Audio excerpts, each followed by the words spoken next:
जय शनिदेव। शनिवार व्रत कथा।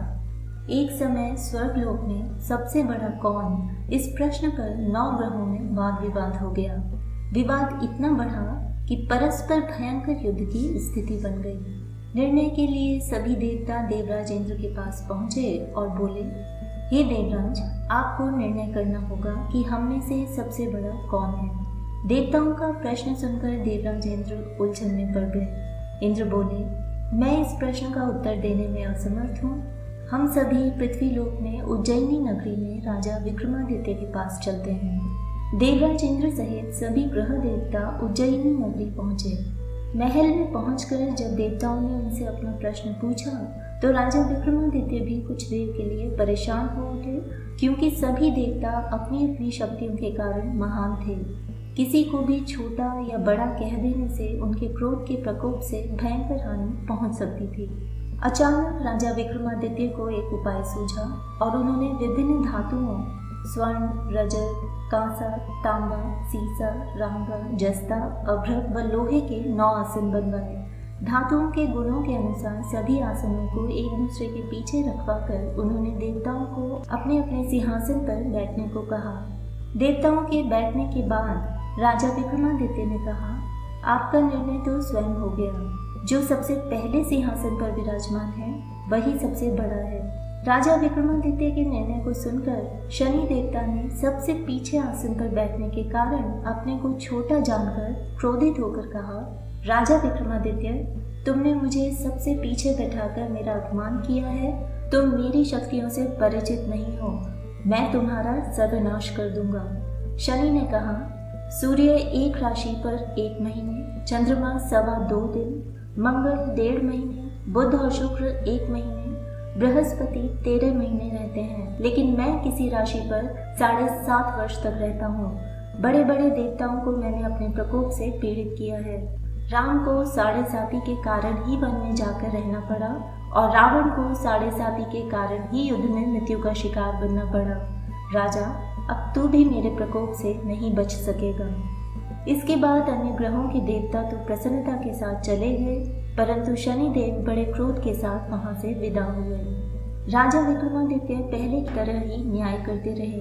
उनके राज्य में सभी स्त्री पुरुष बहुत आनंद से जीवन यापन कर रहे थे। कुछ दिन ऐसे ही बीत गए। उधर शनि देवता अपने अपमान को भूले नहीं थे। विक्रमादित्य से बदला लेने के लिए एक दिन शनिदेव ने घोड़े के व्यापारी का रूप धारण किया और बहुत से घोड़ों के साथ उज्जैनी नगरी पहुंचे। राजा विक्रमादित्य ने राज्य में किसी घोड़े के व्यापारी के आने का समाचार सुना तो अपने अश्वपाल को कुछ घोड़े खरीदने के लिए भेजा। घोड़े बहुत कीमती थे। अश्वपाल ने जब वापस लौटकर इस संबंध में राजा को बताया तो राजा विक्रमादित्य ने स्वयं आकर एक सुंदर व शक्तिशाली घोड़े को पसंद किया। घोड़े की चाल देखने के लिए राजा जो ही उस घोड़े पर सवार हुए तो वह घोड़ा बिजली की गति से दौड़ पड़ा। तेजी से दौड़ता घोड़ा राजा को दूर एक जंगल में ले गया और फिर राजा को वहां गिराकर जंगल में कहीं गायब हो गया। राजा अपने नगर को लौटने के लिए जंगल में भटकने लगा, लेकिन उन्हें लौटने का कोई रास्ता नहीं मिला। राजा को भूख प्यास लग गई। बहुत घूमने पर उसे एक चरवाहा मिला। राजा ने उससे पानी मांगा। पानी पीकर राजा ने उस चरवाहे को अपनी अंगूठी दे दी। फिर उससे रास्ता पूछकर वह जंगल से निकलकर पास के नगर में पहुंचा। राजा ने एक सेठ की दुकान पर बैठकर कुछ देर आराम किया। उस सेठ ने राजा से बातचीत की तो राजा ने उसे बताया कि मैं उज्जैनी नगरी से आया हूँ। राजा के कुछ देर दुकान पर बैठने से सेठ जी की बहुत बिक्री हुई। सेठ ने राजा को बहुत भाग्यवान समझा और खुश होकर उसे अपने घर भोजन के लिए ले गया। सेठ के घर में सोने का एक हार खूंटी पर लटका हुआ था। राजा को उस कमरे में छोड़कर सेठ कुछ देर के लिए बाहर गया। तभी एक आश्चर्यजनक घटना घटी।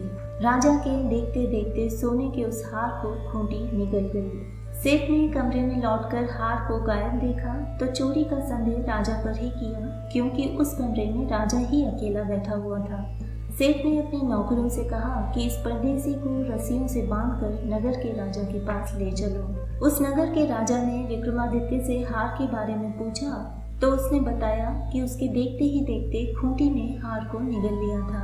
इस पर राजा ने क्रोधित होकर चोरी के अपराध में विक्रमादित्य के हाथ पांव काटने का आदेश दे दिया और इस प्रकार राजा विक्रमादित्य के हाथ पांव काटने के पश्चात उसे नगर की सड़क पर छोड़ दिया गया। कुछ दिन बाद एक तेली उसे उठाकर अपने घर ले गया और उसे अपने कोलू पर बैठा दिया। राजा आवाज देकर बैलों को हाँकता रहता।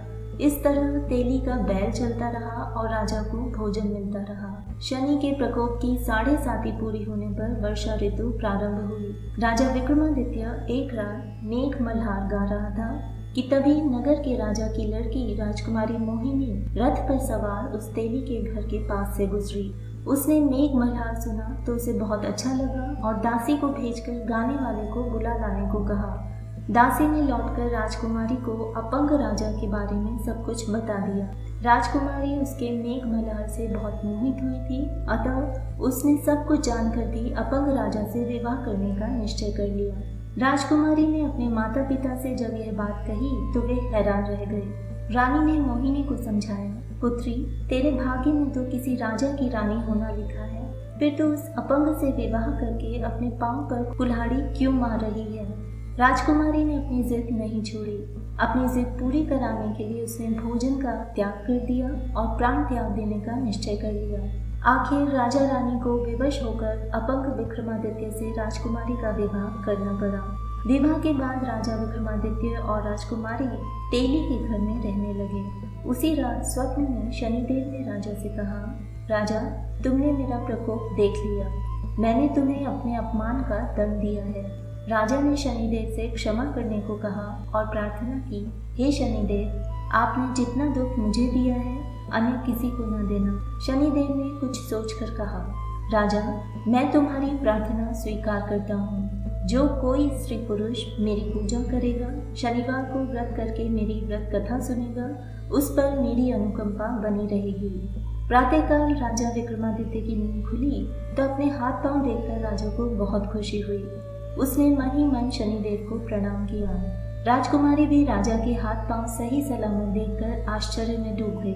तब राजा विक्रमादित्य ने अपना परिचय देते हुए शनिदेव के प्रकोप की सारी कहानी सुनाई। सेठ को जब इस बात का पता चला तो दौड़ता हुआ तेली के घर पहुंचा और राजा के चरणों में गिरकर क्षमा मांगने लगा। राजा ने उसे क्षमा कर दिया क्योंकि यह सब तो शनिदेव के प्रकोप के कारण हुआ था। सेठ राजा को अपने घर ले गया और उसे भोजन कराया। भोजन करते समय एक बार फिर वहाँ एक आश्चर्यजनक घटना घटी। सबके देखते देखते उस खूंटी ने हार उगल दिया। सेठ जी ने अपनी बेटी का विवाह भी राजा के साथ कर दिया और बहुत से स्वर्ण आभूषण धन आदि देकर राजा को विदा किया। राजा विक्रमादित्य राजकुमारी मोहिनी और सेठ की पुत्री के साथ उज्जैनी पहुंचे तो नगरवासियों ने हर्ष से उनका स्वागत किया। अगले दिन राजा विक्रमादित्य ने पूरे राज्य में घोषणा कराई कि शनिदेव सब देवों में सर्वश्रेष्ठ हैं। प्रत्येक स्त्री पुरुष शनिवार को उनका व्रत करें और व्रत कथा अवश्य सुनें। राजा विक्रमादित्य की घोषणा से शनिदेव बहुत प्रसन्न हुए। शनिवार का व्रत करने और व्रत कथा सुनने के कारण सभी लोगों की मनोकामनाएं शनिदेव की अनुकंपा से पूरी होने लगी। सभी लोग आनंद पूर्वक रहने लगे। जय शनिदेव।